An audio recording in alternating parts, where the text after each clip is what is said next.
Senior ধর্মীয় ব্যক্তিত্ব একজন রাব্বি, তার সঙ্গে দাজ্জালের সাক্ষাৎ ইতিমধ্যে হয়ে গেছে। তার মানে দাজ্জাল পৃথিবীতে ইতিমধ্যে চলে আসছে।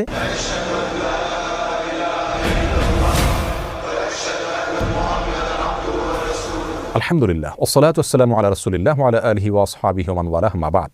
সুপ্রিয় দর্শক শ্রোতা ভাই বোন, ইসরায়েলের প্রথম সারির একটি দৈনিক, একটি গণমাধ্যম ইসরায়েল টুডে, সেখানে দাজ্জালের আগমন সম্পর্কে একটা তথ্য দেওয়া হয়েছে একটি সাক্ষাৎকারে। সেই তথ্যকে কেন্দ্র করে পৃথিবীর অনেক মানুষের মধ্যে কৌতূহল তৈরি হয়েছে, আলোড়ন সৃষ্টি হয়েছে।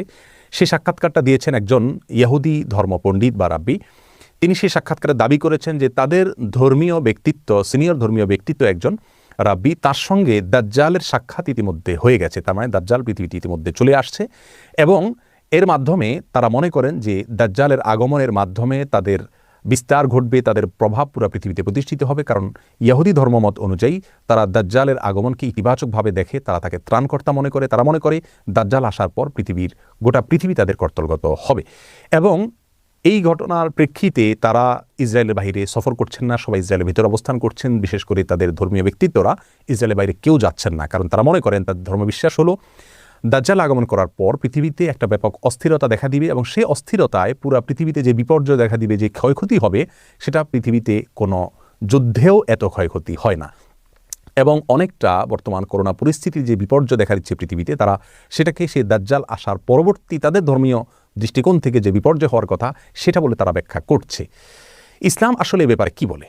একজন মুসলিম হিসেবে আমাদের বিশ্বাস কি হওয়া উচিত? দাজ্জাল কি আসলে চলে এসছে, বা এই সময় দাজ্জাল চলে আসার কথা কি না? আমরা তাদের এই সাক্ষাৎকার বা তাদের সংবাদকে বা তাদের এই দাবিকে বিশ্বাস করব কিনা বা কিভাবে ব্যাখ্যা করব, এ বিষয়ে আমরা সংক্ষেপে কিছু কথা বলবো। মা তৌফিক ইল্লা বিল্লাহ। প্রিয় দর্শক, কিয়ামত নিকটবর্তী হয়ে গেছে। এ বিষয়ে রাসূল আকরাম সাল্লাল্লাহু আলাইহি ওয়াসাল্লাম অনেক আগে আমাদেরকে জানিয়েছেন। তিনি বলেছেন, বুইসতু আনা ওয়াসসাআতু কাহাতাইন, আমার এবং কিয়ামতের অবস্থান হলো দুই আঙ্গুলের মতো। অর্থাৎ আমার পরে পৃথিবীর সবচেয়ে বড় ঘটনা হলো কিয়ামত তথা পৃথিবীর বা মহাবিশ্বের ধ্বংস বা মহাপ্রলয়। তারপরে কিয়ামতের অনুষ্ঠান ঘটবে। আর কিয়ামত কবে হবে বা মহাপ্রলয় কবে হবে তার দিনক্ষণ তিনি না বললেও নবী আলাইহিস সালাম আমাদেরকে অনেকগুলো পূর্বাভাস বা আলামতের কথা বলেছেন। সেই আলামতগুলো দুই ধরনের, কিছু আছে ছোট আলামত, কিছু আছে বড় আলামত। কিয়ামতের ছোট আলামত প্রায় 100রও বেশি। সেই 100 আলামতের ভিতরে সর্বশেষ আলামত যেটা বলতে পারি তা হলো ইমাম মাহদির আগমন। ইমাম মাহদির আগমন এখনও পৃথিবীতে ঘটেনি, তবে ইমাম মাহদির আবির্ভাবের পূর্ব মুহূর্তের পরিস্থিতি পৃথিবীর কেমন থাকবে সে সম্পর্কে হাদিস থেকে ধারণা পাওয়া যায়। সেটা হলো গোটা পৃথিবীতে অন্যায়, অবিচার, অত্যাচার, জুলুম এটায় পরিপূর্ণ হয়ে যাবে।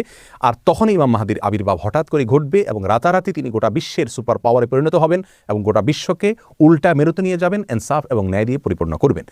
এরপরে কিয়ামতের বড় আলামতগুলো দেখা দিবে, যে সম্পর্কে সহিহ মুসলিম হাদিসে নবী আলাইহিস সালাম বলেছেন কিয়ামত ঘটবে না 10টি আলামত আসা ছাড়া। সেগুলোকে উলামা ইকরাম, ইসলামের বড় বড় পণ্ডিতগণ, ইমামগণ কিয়ামতের বড় এবং বৃহৎ আলামত হিসাবে চিহ্নিত করেছেন।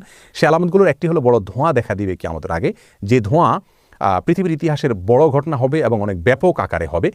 আর দ্বিতীয়ত যে ঘটনাটি ঘটবে তা হলো দাজ্জালের আগমন ঘটবে এবং আরেকটি আলামত ঘটবে তা হলো দাব্বাতুল আরদ নামক একটা প্রাণীর অলৌকিকভাবে আবির্ভাব ঘটবে এবং সেই মানুষের সাথে কথাবার্তা বলবে।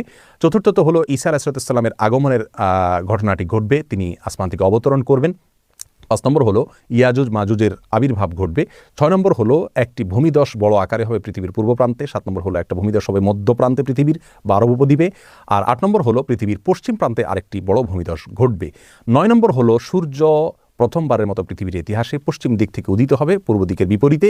আর 10 নম্বর হলো একটি আগুনের আবির্ভাব ঘটবে, যে আগুন মানুষকে ধাওয়া করতে করতে হাসরে একত্রিত করবে।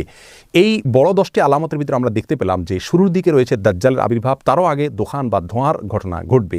ধোঁয়ার ঘটনা এখনও ঘটেনি পৃথিবীতে, আমরা জানি। তারও আগে ইমাম মাহদির আগমন ঘটবে, সেটিও এখনও পৃথিবীতে ঘটেনি। অতএব একজন মুসলিম হিসেবে আমাদের বিশ্বাস হবে দাজ্জালের আগমন এখনও ঘটেনি, কারণ দাজ্জাল আসার আগে পৃথিবীতে আর অনেক কিছু ঘটনা ঘটবে যেগুলো এখনও ঘটেনি। এটা হবে একজন মুসলিমের বিশ্বাস। আমরা কোরআন হাদিসের আলোকে দেখতে পেলাম যে দাজ্জালের আবির্ভাব এখনও ঘটেনি। অতএব ইহুদিরা যেটা দাবি করছে সেটা অসত্য এবং বেঠিক।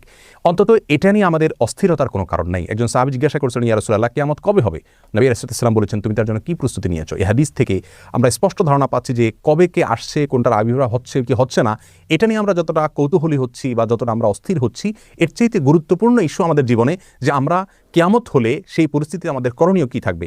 দাজ্জালের আবির্ভাব কথার কথা হয়ে গেল, তাহলে সেই মুহূর্তে দাজ্জালের যে ফিতনা, দাজ্জালের যে পরীক্ষা, এখানে অনেক মানুষ নিপতিত হয়ে ঈমান হারা হবে। অনেক ভালো ভালো মানুষ পর্যন্ত ঈমান নষ্ট হয়ে যাবে দাজ্জালের যে ধূম্রজাল, তার যে ধোঁয়াশা, তার যে ফিতনা, তার যে পাওয়ার, সেগুলো দেখে অনেকে তাকে সৃষ্টিকর্তা মনে করবে, আল্লাহ মনে করবে।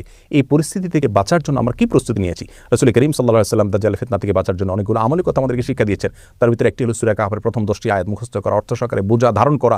যে ব্যক্তি এটা করবে ওই ব্যক্তিকে আল্লাহ সুবহানাহু ওয়া তাআলা দাজ্জাল ফিতনা থেকে রক্ষা করবেন।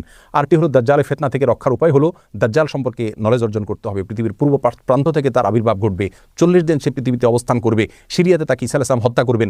এভাবে দাজ্জাল সম্পর্কে আরও যে সমস্ত ভয়াবহ তথ্য রাসূল আকরাম সাল্লাল্লাহু আলাইহি ওয়াসাল্লাম দিয়েছেন যে তার হাতে জান্নাত থাকবে, জাহান্নাম থাকবে, তার পাশ দিয়ে এরকম পৃথিবীর সমস্ত সুখ স্বাচ্ছন্দ্য ঘুরবে, অর্থাৎ নহর নালা সবগুলো প্রবাহিত হতে থাকবে এবং আল্লাহর নেয়ামতগুলো সব তার হাতে থাকবে। সে মানুষকে জীবিত করবে, মৃত করবে, অনেক অলৌকিক বিষয়গুলো সে দেখাতে পারবে। তার একটা চোখ কানা থাকবে, শুকনো আঙ্গুরের মতো চোখ থাকবে, আরেকটা চোখ ভালো থাকবে, কপালে কাফের লেখা থাকবে পরিষ্কারভাবে, খাটো প্রকৃতির হবে। তার সম্পর্কে বিশদ বিবরণ হাদিসে দেওয়া হয়েছে, সেগুলো নলেজ অর্জন করা যাতে তাকে চিনতে সুবিধা হয়। আর সবচেয়ে বড় অস্ত্র হলো আল্লাহর কাছে আশ্রয় প্রার্থনা করা। বিশেষ করে নামাজের শেষ বৈঠকে আত্তাহিয়াতুর পরে দুরুদের পরে দোয়া মাসুরের জায়গায় একটা দোয়া রাসূল আকরাম সাল্লাল্লাহু আলাইহি ওয়াসাল্লাম শিক্ষা দিয়েছেন, আল্লাহুম্মা ইন্নী আউযু বিকা মিন আযাবি জাহান্নাম ওয়া মিন আযাবিল কবর ওয়া মিন ফিতনাতিল মাহইয়া ওয়াল মামাত ওয়া মিন শাররি ফিতনাতিল মাসীহিদ দাজ্জাল।